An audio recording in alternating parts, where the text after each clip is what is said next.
he has this conversation with the centurion, and basically the centurion says, no, don't come. I'm not worthy. It's not. I have a lot of men under my control. If you send somebody with authority, I know it will happen. That's how this works. And Jesus says that he hasn't found that kind of faith in all of Israel, that kind of faith of this God. He says, Jesus told the centurion, go, as you have believed, let it be done for you. And his servant was cured at that very moment. It also says when Jesus went into Peter's house, and I don't know if we're going to just let everybody kind of free range at this point, right? Yeah, but it says when Jesus went into Peter's house, he saw his mother-in-law lying in bed with a fever. Peter lives here in Capernaum. This is Peter's house over here. He's going to show you that in a minute. So he touched her hand, and the fever left her, and she got up and began to serve him.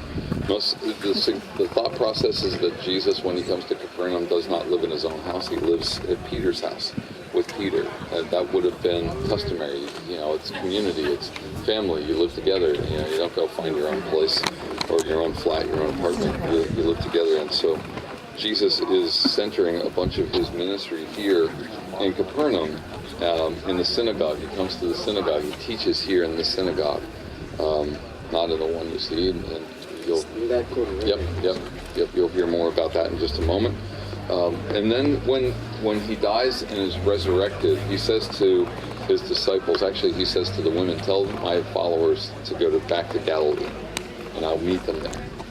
Now, so in your mind, and this is something that Salat said to me, and it makes perfect sense, and I hadn't really thought much about it before, but in the mind of the disciples, where would they have gone back to in the Galilean region? Well, they would have gone back to their base, their central location, which was Capernaum.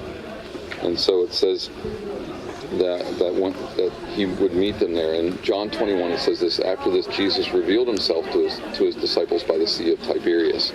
Now, you read Sea of Tiberias, that's also the Sea of Galilee, right? Right. So he revealed himself in this way. Simon Peter, Thomas, called the twin, Nathanael from Cana of Galilee, Zebedee's sons. Anybody know who they are, Zebedee's sons? James and John, right? And two others of his disciples were together. I'm going fishing, Simon Peter told them.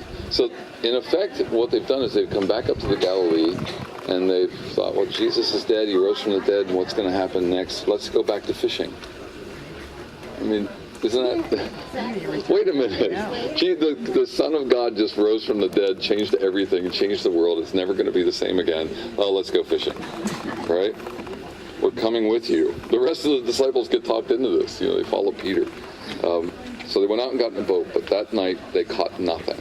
You're going to find out that fishing happens in the early morning and at night. That's when the fish are biting, right?